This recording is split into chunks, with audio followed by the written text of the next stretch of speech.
jemaat yang dikasihi Tuhan, pagi hari ini kita akan menerima berkat dari Tuhan. Mari sebelumnya kita bersatu dalam doa. Tuhan, kami bersyukur Tuhan atas kasih dan kemurahan-Mu Tuhan, di mana kami boleh kembali lagi Tuhan menikmati kemurahan-Mu Tuhan dan berkat-Mu Tuhan. Sebentar kami akan menaikkan pujian dan penyembahan di hadapan-Mu Tuhan. Biarlah Tuhan pujian dan penyembahan yang kami naikkan Tuhan, semuanya menjadi dupa yang harum Tuhan dan menyenangkan hati-Mu Tuhan. Terima kasih Tuhan, terpujilah nama-Mu Tuhan. Haleluya. Mari kita siapkan hati kita, kita akan meninggikan nama Yesus, memuliakan namanya. Haleluya. Bagaikan bejana siap dibentuk, demikian hidupku di tangan-Mu. Dengan urapan kuasa Roh-Mu, ku dibaharui selalu. Jadikan ku alam dalam rumah-Mu, inilah hidupku di tangan-Mu. Bentuklah seluruh kehendak-Mu, pakailah sesuai rencana-Mu. Kami mau seperti-Mu Yesus, ku mau seperti-Mu Yesus, disempurnakan selalu dalam setiap jalanku, memuliakan nama-Mu.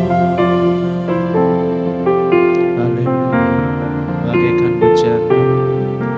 Bagaikan bejana siap dibentuk, demikian hidupku di tangan-Mu.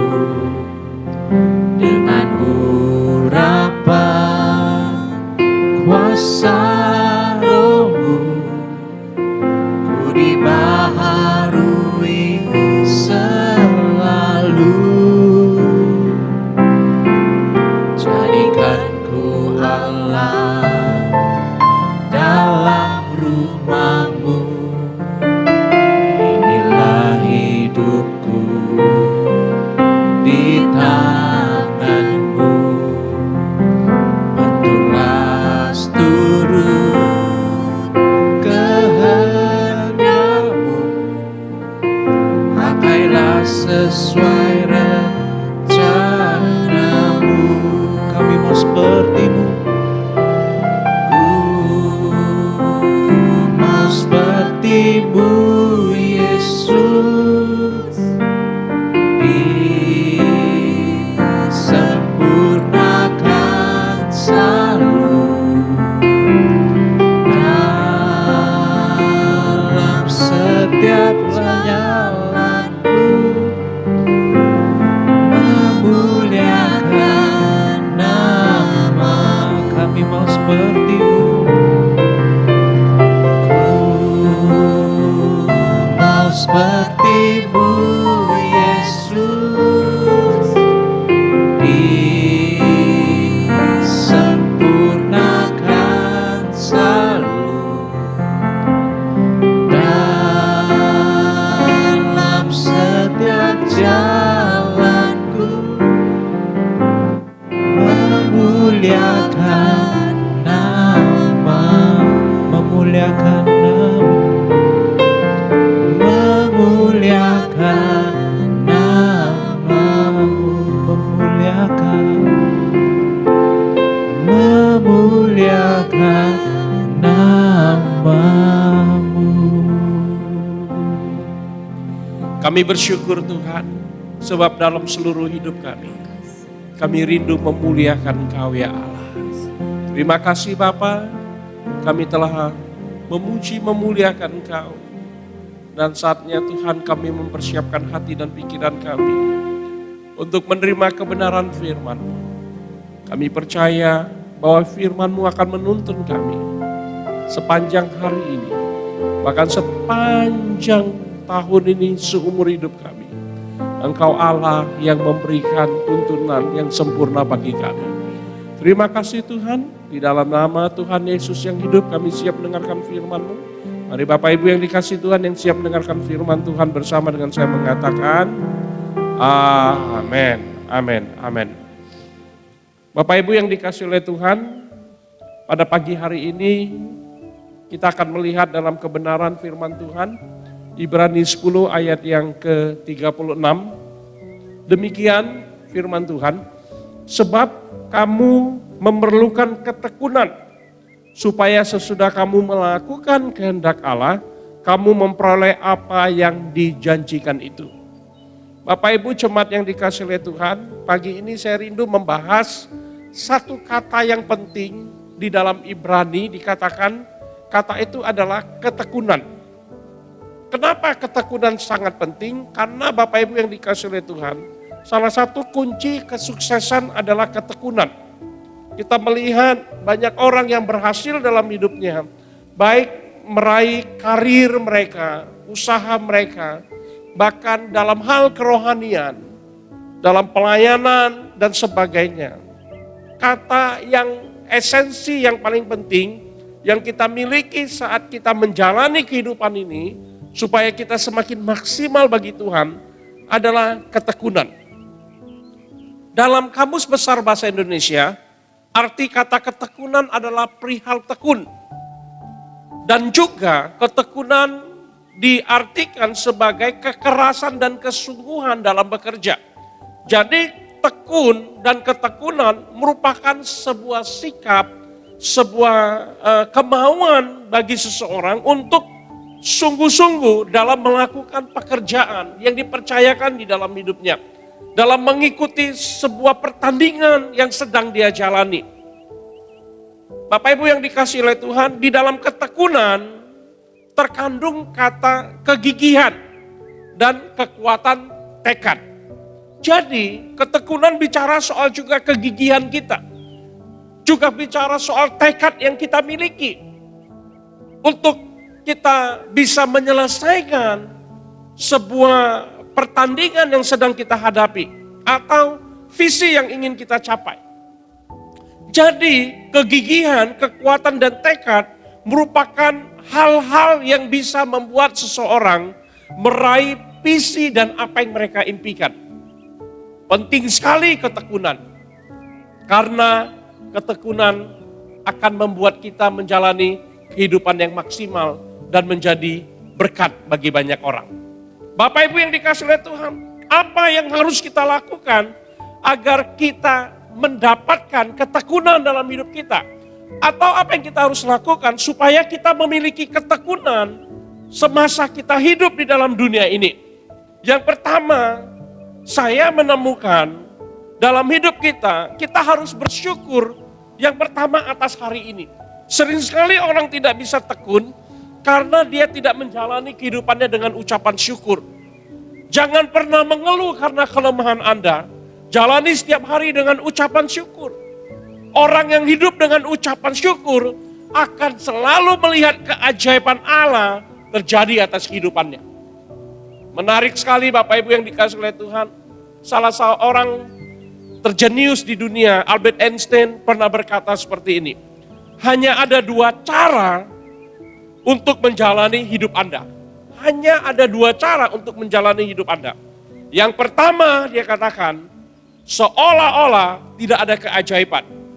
Banyak orang di dunia ini menjalani kehidupannya tanpa melihat dan tanpa mengalami keajaiban-keajaiban Tuhan. Bahkan mereka tidak percaya tentang keajaiban Tuhan.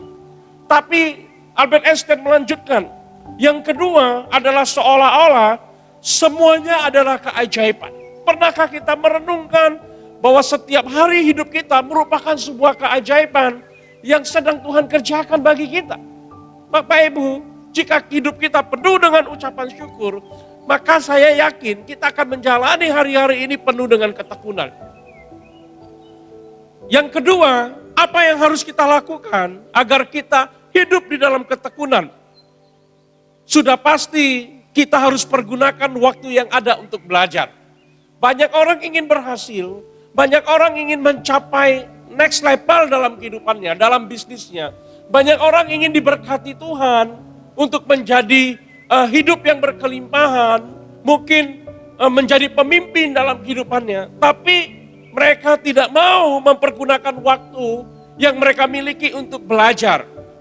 Belajar ada dua Bapak Ibu yang dikasih oleh Tuhan. Yang pertama, belajar menambah pengetahuan yang disebut dengan update. Tapi juga jangan lupa, selain kita mengupdate diri kita, kita juga harus mengupgrade kapasitas kita. Jadi belajar untuk memperbesar kapasitas hidup kita.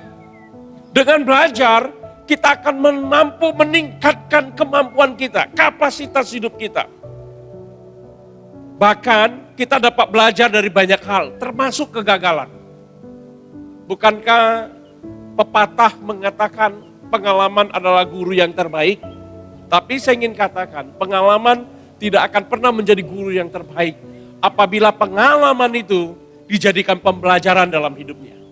Pengalaman akan menjadi guru yang terbaik apabila pengalaman itu kita evaluasi dalam kehidupan kita, sehingga kita tidak jatuh di lubang yang sama. Bapak Ibu yang dikasih oleh Tuhan, seorang tokoh otomotif terkenal di dunia otomotif terkenal yang bernama Henry Ford, terkenal dengan mobil-mobil Ford buatan Amerika. Dia mempunyai sebuah statement dalam kehidupannya. Dia berkata, kegagalan adalah kesempatan untuk memulai lagi dengan lebih baik. Jadi Bapak Ibu yang dikasih oleh Tuhan, bagi Ford, kegagalan dia ketika dia sedang memproduksi mobil Ford, kegagalan itu merupakan bagi dia kesempatan untuk memulai lebih baik lagi. Bapak Ibu, tidak ada orang yang hidup di dunia ini tanpa kegagalan. Kita pasti mengalami kegagalan dalam hidup kita. Ada orang-orang kegagalannya begitu parah dalam hidupnya. Ada orang yang jatuh di lubang yang sama terus menerus. Kenapa? Karena mereka tidak pernah menjadikan kegagalan sebagai pembelajaran dalam hidupnya. Bapak Ibu, jemaat yang dikasih oleh Tuhan, pagi ini kita sungguh-sungguh diingatkan melalui kegagalan kita. Biar kegagalan itu menjadi pengalaman yang terbaik bagi kita, sehingga ke depannya kita melakukan yang lebih baik. Amin. Ingat bahwa ke depannya kita harus melakukan yang lebih baik. Itulah yang disebut dengan apa? Ketekunan yang kita terus kerjakan dalam hidup kita. Dengan apa? Memanfaatkan waktu yang ada untuk kita semakin belajar dan menambah pengetahuan kita. Di awal tahun merupakan awal yang baik Bapak Ibu yang dikasih oleh Tuhan. Bagi kita mengembangkan pengetahuan kita. Bagi kita mulai menata kehidupan kita. Kita mulai belajar lebih lagi. Kita mulai melihat lebih lagi. Kita mulai mengetahui banyak lagi pengetahuan persiapan-persiapan untuk visi yang ingin kita capai pada tahun ini. Karena itu gunakan waktu yang ada untuk belajar. Jangan sia-siakan. Yang ketiga, yang terakhir, Bapak Ibu yang dikasih oleh Tuhan. Bagaimana kita bisa memiliki sikap ketekunan dalam hidup kita. Cintai apa yang Anda punya. Sering sekali kita tidak mencintai pekerjaan kita. Seringkali kita tidak mencintai apa yang Tuhan sediakan bagi kita. Kita melihat orang lain selalu lebih baik dari kita. Padahal Tuhan ingin mencurahkan berkat bagi kita dengan apa yang sedang kita lakukan hari-hari ini. Gunakanlah apa yang ada pada Anda untuk menghasilkan sesuatu yang luar biasa. Amin. Mari lihat apa yang Tuhan berikan bagi kita. Pakai itu supaya Tuhan gunakan untuk menghasilkan hal yang luar biasa dalam hidup kita. Banyak orang lebih mudah mengeluh dan menyerah, bahkan berhenti berusaha ketika ada sedikit tantangan di dalamnya. Padahal perilaku kerja yang tetap tekun di tengah-tengah keadaan apapun adalah hal yang penting yang harus terus-menerus kita miliki di dalam kehidupan kita. Yang harus kita kerjakan dalam kehidupan kita. Sehingga hasilnya pasti berbeda. Hasilnya pasti lebih baik. Mungkin kita kenal tokoh ini. Tapi mungkin tidak semua tahu. Tapi bagi pelaku bisnis, kita mengenal namanya Jack Welch. Siapa Jack Welch? Dia adalah seorang CEO General Electric, ya, yang mampu membawa GE ke puncak kejayaannya. Luar biasa. Ini General Electric waktu dia pegang, ini minus. Perusahaan ini minus, tapi ketika dipercayakan kepada Jack Welch, ini General Electric menjadi salah satu perusahaan elektrik terbesar di dunia pada zamannya. Bahkan merupakan puncak kejayaan di tangan seorang yang bernama Jack Welch. Tapi Bapak Ibu jemaat yang dikasihi oleh Tuhan, ada cerita menarik yang disampaikan oleh teman sekamarnya ketika mereka sedang berkuliah. Temannya berkata seperti ini, selama dia mengenal Jack Welch, dia berkata, Jack tidak dianugerahi dengan banyak bakat atau kemampuan yang istimewa. Satu-satunya cara yang ia pakai untuk mengalahkan banyak orang adalah kesediaan untuk berusaha lebih keras. Ternyata Bapak Ibu yang dikasihi oleh Tuhan, banyak orang sukses bukan berarti lebih pintar dari yang lainnya. Bukan lebih banyak bakat dari yang lainnya. Tapi bagi mereka sungguh menyadari bahwa mereka perlu berusaha lebih keras dibanding orang-orang lainnya. Inilah yang disebut dengan apa? Ketekunan. Bapak Ibu yang dikasihi oleh Tuhan, ketekunan pasti ada buahnya. Yakobus 1 ayat 2 sampai 4, saya akan tutup dengan firman Tuhan ini. Saudara-saudaraku, anggaplah sebagai suatu kebahagiaan apabila kamu jatuh ke dalam berbagai-bagai pencobaan. Apabila ada ujian hidup dalam hidupmu, dikatakan, anggaplah ini sebagai sebuah kebahagiaan. Ingat, pencobaan ini bukan karena dosa kita.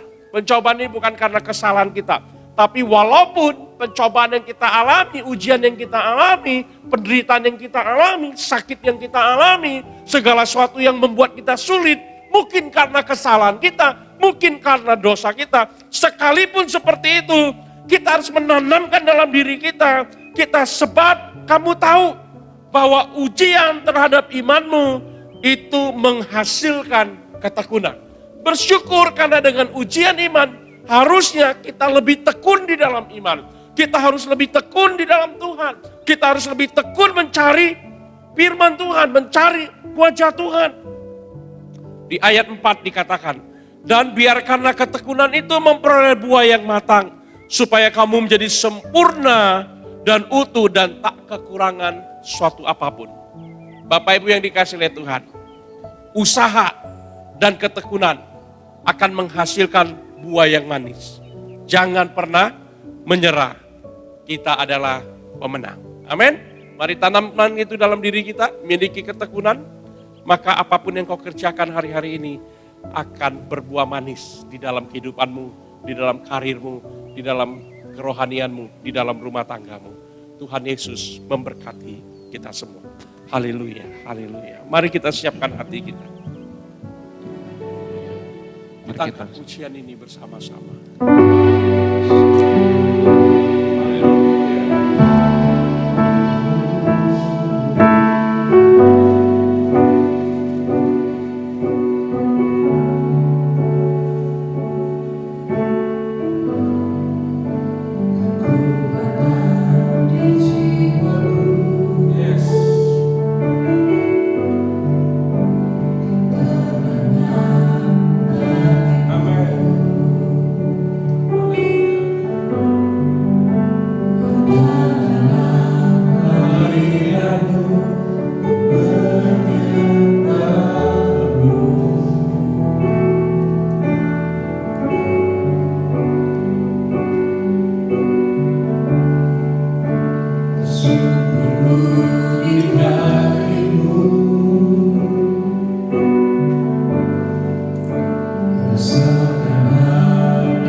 Tuhan, ketika kami mengiring kami mengambil sikap untuk tekun setia kepada Engkau seumur hidup kami ya. Bapa, berkati setiap anak-anak yang akan bekerja, yang akan berusaha, yang akan melakukan aktivitas pada hari ini dengan berkat-berkat yang berasal dari Tuhan. Apapun yang mereka kerjakan, yang berkenan di hadapan Tuhan, Kau berkasih ya Tuhan. Jika dia ada di antara anak-anak yang sedang bergumul untuk pekerjaan, Tuhan buka jalan. Dan Kau memberikan pekerjaan yang terbaik sesuai dengan kemampuan anak-anak Tuhan. Dan jika ada masalah dengan keuangan, Tuhan buka jalan. Tidak ada yang mustahil bagi Tuhan. Dan Kau berjanji bahwa sekali-sekali Kau tidak akan meninggalkan kami dan tidak akan membiarkan kami. Kami percaya Tuhan, saat banyak pintu-pintu tertutup, maka pintu yang lain akan dibukakan kembali. Saat tidak ada jalan, Kau membuka jalan bagi kami. Kami berdoa untuk anak-anak yang mengalami kelemahan fisik. Bapa, di dalam nama Yesus, oleh bilur-bilur-Mu Tuhan, sembuh di dalam nama Yesus. Terima kesembuhan, sembuh dalam nama Yesus. Mujizat Tuhan ya dan amin. Kami akan menjalani kehidupan kami. Kami percaya setiap hari adalah keajaiban Tuhan terjadi dalam hidup kami Tuhan. Terima kasih Tuhan yang punya masalah dalam rumah tangga. Tuhan, pulihkan rumah tangga anak-anakmu. Kau tidak menginginkan kehancuran dalam rumah tangga anakmu, tapi Kau berjanji memberikan berkat bagi rumah tangga anak-anakmu Tuhan. Karena itu Tuhan, ubahlah hati kami, ubahlah paradigma kami untuk menjalani kehidupan di tahun 2021 ini dengan paradigma yang baru yang berkenan di hadapan Tuhan. Terima kasih Tuhan, di dalam nama Yesus Kristus, hamba-Mu telah selesai berbicara. Berkaryalah terus Roh Kudus dalam kehidupan kami. Bapak Ibu yang dikasihi oleh Tuhan, sebelum kita mengakhiri ibadah renungan pada pagi hari ini, mari kita mengangkat kedua tangan kita dan terimalah berkat dari Tuhan. Berkat besar yang melimpah-limpah dari Allah Bapa, cinta kasih yang kekal dari Tuhan kita Yesus Kristus, dan persekutuan yang indah dengan Roh Kudus akan menyertai setiap kita mulai dari pagi hari ini sampai selama-lamanya. Mari Bapak Ibu yang telah menerima berkat Tuhan dan siap menjadi berkat bersama dengan saya mengatakan amin. Shalom, Tuhan berkati, selamat beraktivitas.